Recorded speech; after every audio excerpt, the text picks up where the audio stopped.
ఉన్న బంగారాన్ని విడిపించి ఆ రోజు ఆన్లైన్ రేటుకే మేము కొంటాం. Sharma gold company.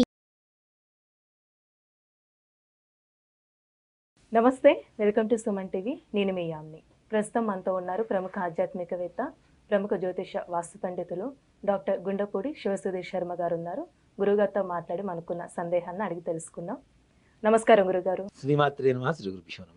గురుగారు, ఇప్పుడు కొంతమంది అవసరానికి అప్పు చేస్తూ ఉంటారు, కొంతమంది అనవసరంగా వేస్ట్ ఖర్చులకి అప్పు చేస్తూ ఉంటారండి. అలా అప్పులు చేసి పీకల లోతులోకి వెళ్ళి సమస్యలు తెచ్చుకుంటూ ఉంటారు.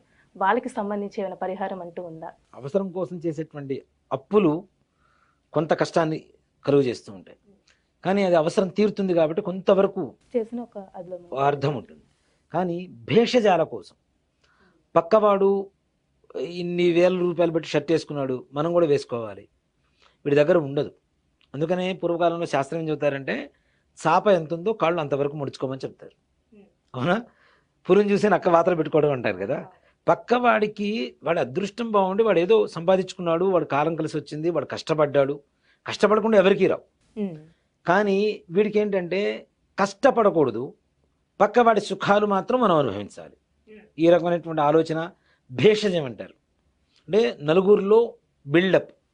భేషజం అనేది అచ్చ తెలుగు పదం అయితే, ఇంగ్లీష్లో చెప్పాలంటే బిల్డప్. వీడు అవసరము లేకపోయినా ఖర్చు చేసి ఓ 10 మంది ఫ్రెండ్స్ని వెంటేసుకొని తిప్పుతూ వాళ్ళకి ఖర్చులు పెడుతూ వీడి దగ్గర ఏదో కోట్ల రూపాయలు ఉన్నట్టుగా.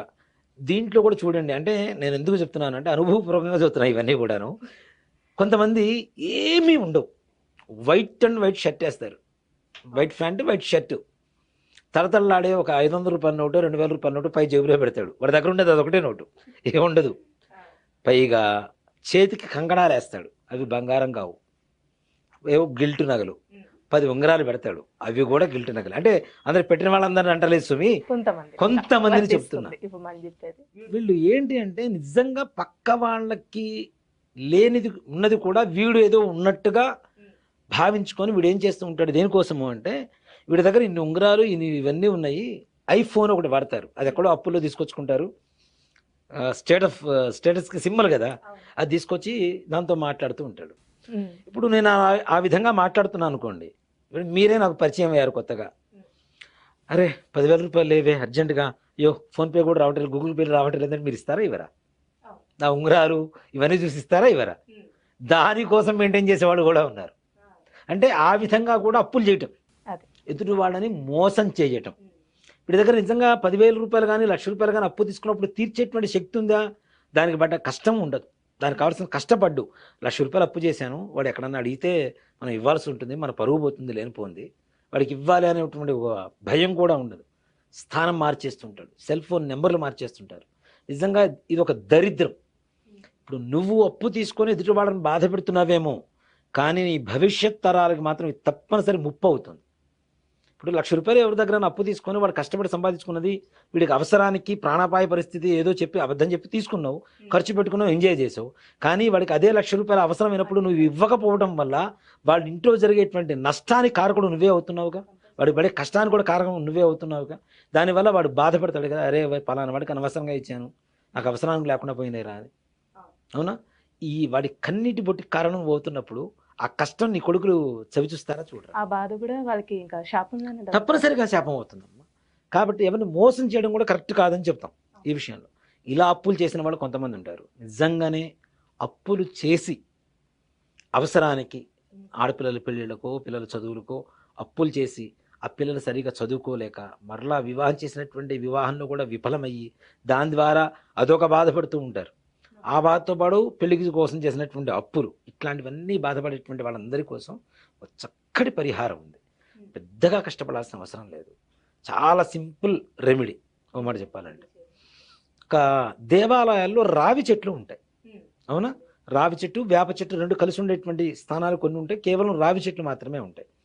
అలా రావి చెట్టు వేప చెట్టు కలిసి ఉన్నా లేదా ఒట్టి రావి చెట్టు ఉన్నా సరే, రావి చెట్టు దగ్గరికి వెళ్ళండి. ఒక దార బంతి ఉంటుంది, లావుగా ఉంటుంది కదా, మన పొట్లాలు అవి కడుతూ ఉంటారు. ఆ దార బంతిని ఒక చెంబు నీళ్లలో పసుపు వేసి ఆ దార బంతిని దాంట్లో ముంచేసేయండి. ఆటోమేటిక్గా దారం అంతా పచ్చగా అవుతుందిగా, వాటర్ బిల్ చేసుకొని పసుపు నీళ్ళని. ఆ దారాన్ని తీసుకొని రావి చెట్టు చుట్టూ 27 సార్లు దానికి చుట్టేసేయండి. ఒక్కసారి ఒక్కరోజు మాత్రమే చుట్టేసి వదిలేసి ప్రతిరోజు ఏ వారం చేయాలండి ఇట్లా? అది గురువారం కానీ, శుక్రవారం కానీ, శనివారం కానీ, ఈ 3 రోజుల్లో ఏ రోజైనా సరే అలా చుట్టేసి ప్రతిరోజు ఒక గుప్పెడు మినపగింజలు, ఎక్కువ వద్దు, అంటే మన చేతికి ఎన్ని వస్తాయి ఇంట్లో, 1 కేజీ తెచ్చుకుంటే సరిపోతాయి గట్టిగా. ఒక గుప్పెడు మినపగింజలు, ఒక చెంబుతో నీళ్లు, రావి చెంబు అయితే ఇంకా శ్రేష్టంగా ఉంటుంది. ఈ చెంబుతో నీళ్లు తీసుకొని వెళ్ళి ఆ రావి చెట్టు ఏదైతే మనం దారం చుట్టామో ఆ రావి చెట్టు చుట్టూ 27 ప్రదక్షిణాలు చేసి ఆ మినపగింజలు ఆ చెట్టు మొదట్లో వేసేసి కొద్దిగా నీళ్లు పోసేసి వచ్చేసేయండి. అంతే, వేరే రకమైనటువంటి కష్టం లేదు, నష్టం లేదు, బాధ లేదు, పెట్టుబడి అంతకంటే లేదు. అంటే ఒక్కసారి చేస్తే మంచిదా? ఇలా ప్రతిరోజు 27 రోజులు చేయాలి.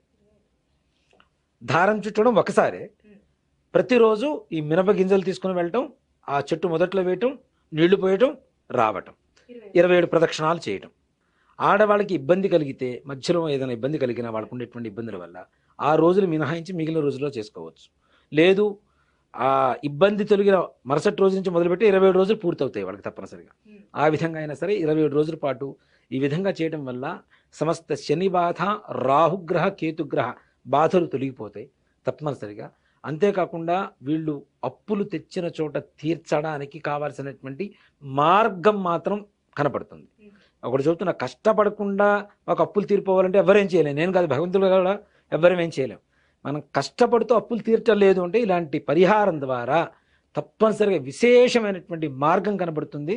ఆ మార్గంలో మనం ప్రయాణం చేయడం అనేది మన ధర్మం కాబట్టి ఆ కష్టాన్ని మనం చేసుకుంటూ తప్పనిసరిగా అప్పులు తీర్చుకోవడానికి మంచి సులభమైనటువంటి మార్గంగా చెప్పవచ్చు. అంటే మగవాళ్ళు చేయొచ్చు, ఆడవాళ్ళు చేయొచ్చు అండి ఈ విధంగా? ఎవరైనా, ఎవరైనా చేయొచ్చు. ఇంట్లో ఆడవాళ్ళైనా చేయొచ్చు, మగవాళ్ళైనా చేయొచ్చు. ఇప్పుడు కొంతమంది ఆడవాళ్ళు అప్పులు చేసేవాళ్ళు కూడా చాలామంది ఉన్నారమ్మా. ఇంట్లో భర్తకు తెలియకుండా వడ్డీ ఎక్కువ వస్తుందని చెప్పి 2 రూపాయల వడ్డీకి తీసుకొచ్చి 5 రూపాయల వడ్డీలకి, 2 రూపాయల 3 రూపాయల వడ్డీలకి ఇస్తూ వాళ్ళు తీసుకున్న వాళ్ళు ఇవ్వక, యువతల వీళ్ళు తెచ్చిన వాళ్ళు ఊరుకోక ఇలా మదన పడుతూ, అంటే భర్తకు చెప్పుకోలేరు, బయటికి చెప్పుకోలేరు. వాళ్ళు ఎక్కడ ఇంటి మీదకి వచ్చి, ఎప్పుడు ఇంటి మీదకి వచ్చి గొడవ చేస్తారు, ఎక్కడ భర్తకు తెలుస్తుందని భయపడుతూ, బాధపడుతూ, ఎవరికో చెప్పుకోలేక బాధపడేటువంటి వాళ్ళు ఎవరైతే ఉంటారో అట్లాంటి వాళ్ళకు కూడా నిజంగా చాలా విశేషమైనటువంటి ప్రక్రియ, చాలా విశేషమైనటువంటి ప్రక్రియ. నిజంగా అశ్వత్థ వృక్షం అంటాం మనం రావి చెట్టుని, అంటే విష్ణుమూర్తి మన బాధను ఏదైతే ఉంటుందో మన బాధను విష్ణుమూర్తికి మనస్ఫూర్తిగా చెప్పుకుంటూ ఆ మినపగింజను అక్కడ వేస్తే తప్పనిసరిగా వాళ్ళ అప్పు తీరుతుంది. ఇంకా అవకాశం ఉంటే నిత్యం ఒక దీపం కూడా పెడితే ఇంకా విశేషంగా ఉంటుంది. ఒక్క దీపం పెట్టేసి చిన్న బెల్లం ముక్క పెట్టండి. విష్ణుమూర్తి మనకి వృక్ష రూపంలో కనబడుతున్నాడు అంటే అక్కడ ఏంటి, మనం ఆ వృక్షానికి ఉండేటువంటి శ్లోకం కూడా ఏంటంటే, మూలతో బ్రహ్మరూపాయ మధ్యతో విష్ణు రూపణే అగ్రత శివరూపాయ అశ్వత్థాయ నమో నమః అంటాం. అంటే త్రిమూర్తులు బ్రహ్మ, విష్ణు, మహేశ్వరులు ముగ్గురు కూడాను ఆ చెట్టు రావి చెట్టులో ఉంటారట. మూల అంటే చెట్టు వేరులో బ్రహ్మ, మధ్యలో విష్ణుమూర్తి, కొమ్మల రూపంలో శివుడు ఉంటారట. కాబట్టి త్రిమూర్తులకి పూజ చేస్తున్నట్టే, మన బాధని త్రిమూర్తులకి చెప్పుకుంటున్నట్టే. ముగ్గురు తలుచుకుంటే మన బాధ ఎంతసేపు, అవునా? మంచి మార్గం కనపడుతుంది తప్ప. చాలా చక్కగా తెలియజేశారండి, మంచి పరిహారం కూడా ఇది. ధన్యవాదాలు. శ్రీమాత్రే నమః, శ్రీ గురుభ్యో నమః. సుమన్ టీవీలో మీ పర్సనల్ అండ్ బిజినెస్ ప్రమోషన్స్ కోసం కింది నెంబర్కి కాంటాక్ట్ చేయండి.